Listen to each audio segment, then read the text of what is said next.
બિલાડીને ખબર પડી ગઈ હતી કે હવે તે ખરેખર આંધળો થઈ ગયો છે. તેણે ડાળી પર છલાંગ મારી અને ગુસ્સાથી બોલી, તે બહુ જ માર્યું તું ને મને.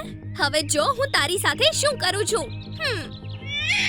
તેણે મીઠુ ઉપર હુમલો કર્યો અને મીઠુને ઘાયલ કરી દીધો અને પછી બધા ઈંડા અને બચ્ચાને ખાઈ ગઈ. મીઠુ ઘાયલ હાલતમાં ડાળી પર જ પડી રહ્યો. સાંજે જ્યારે પક્ષીઓ પાછા પોતાના માળામાં આવ્યા ત્યારે ઈંડા અને બચ્ચાઓને ના જોતા બધા જ ચિંતામાં આવી ગયા. અમારા ઈંડા અને બચ્ચા ક્યાં છે મીઠુ? બધાને બિલાડી ખાઈ ગઈ.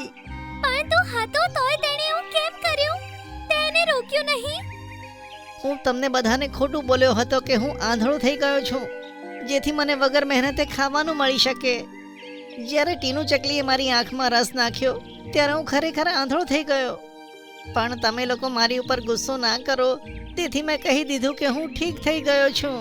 ખરેખર તો હવે મને કશું જ દેખાતું નથી, તેથી હું તમારા ઈંડા અને બચ્ચાને બચાવી ન શક્યો. મીઠુ, ફક્ત તારા કારણે અમારા ઈંડા અને બચ્ચાને પેલી બિલાડી ખાઈ ગઈ. તને આની સજા મળશે. બધા પક્ષીઓએ તેને ખૂબ ચાંચો મારી અને પોતાનો બધો ગુસ્સો મીઠુ ઉપર ઉતાર્યો. તેની પાંખો પણ હવે ઘાયલ થઈ ગઈ હતી. હવે તે ઝાડ પર રહેવાને લાયક પણ ન રહ્યો હતો.